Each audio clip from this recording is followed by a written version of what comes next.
নমস্কাৰ আপোনালোক সকলোকে মোৰ এই চেনেলটোলৈ স্বাগতম জনাইছোঁ যেহেতু মাঘ বিহু আহি আছে তো সেইকাৰণে আমি এবিধ পিঠা বনাম যাৰ নাম হৈছে জেং পিঠা এনে অবভিয়াছলি মই এনে আমাৰ যেটো মোৰ ভিডিঅ' হয় মই এনেকৈ নাহোঁ কিন্তু আজি এই প্ৰথমটো ভিডিঅ' য'ত মানে মই এনেকৈ কৈ আছোঁ তো নিশ্চয় মই আশা কৰোঁ যাতে আপোনালোকে মোৰ এই জেং পিঠাৰ যেটো ভিডিঅ' চাই কিনে ভাল পাব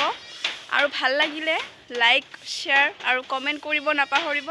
আৰু মোৰ চেনেলটো যাতে ছাবস্ক্ৰাইব কৰি দিয়ে ধন্যবাদ এতিয়া বনাম জেং পিঠা তাৰ কাৰণে আমি এই পিঠাগুড়ি আমাৰ এই পিঠাগুড়িত আমাৰ ভাত খোৱা চাউল 4 চুঙা লৈছোঁ আৰু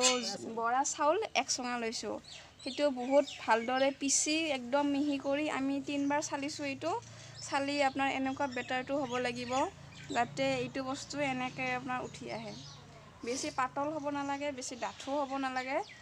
এনেকুৱা অৱস্থাত এতিয়া আমি ইয়াতে তাৱাত অকণমান তেল দিছে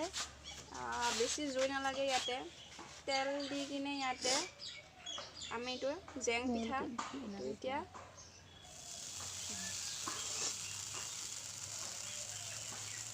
এনেকৈ ঘূৰাই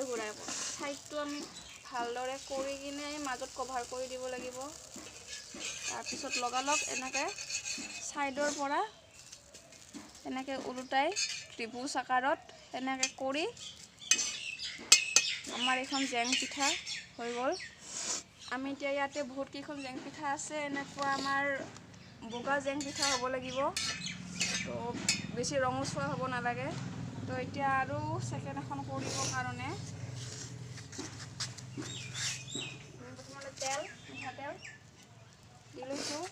তাৰপিছত আমাৰ এই বেটাৰটো এনেকৈ ঘূৰণীয়াকৈ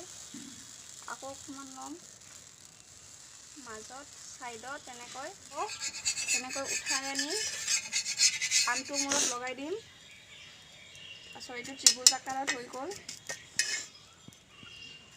এইখন জেং পিঠা আৰু এখন মই দেখাই আছোঁ এতিয়া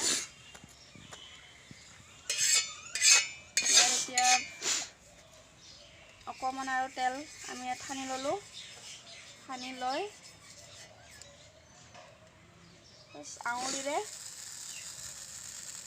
এনেকৈ দিলোঁ আমি আৰু ছাইড আৰু মাজত ফিল আপ কৰিব লাগিব তাৰপিছত এইখন আৰু এতিয়া ওলোটাই আনটো মূৰলৈকে এতিয়া আৰু ত্ৰিভুজ আকাৰত এইখন হৈ গ'ল আমাৰ এতিয়া ইমানবোৰ আমি জেং পিঠা এতিয়া বনালোঁ আমাৰ জেং মানে এইখন এনেকুৱা হ'ব লাগিব আমি ইয়াৰ শেষত অলপ ৰ'দত দি আমি তেলৰ লগত সেনেকৈ ভাজি খাব পাৰোঁ যেনেকৈ আমি গোল ফিংগাৰবোৰ ভাজোঁ সেনেকৈ এই পিঠাবোৰ তেলত ভাজিলে ফুলি উঠিব সেনেকৈ আমি চাহৰ লগত পৰিৱেশন কৰিব পাৰোঁ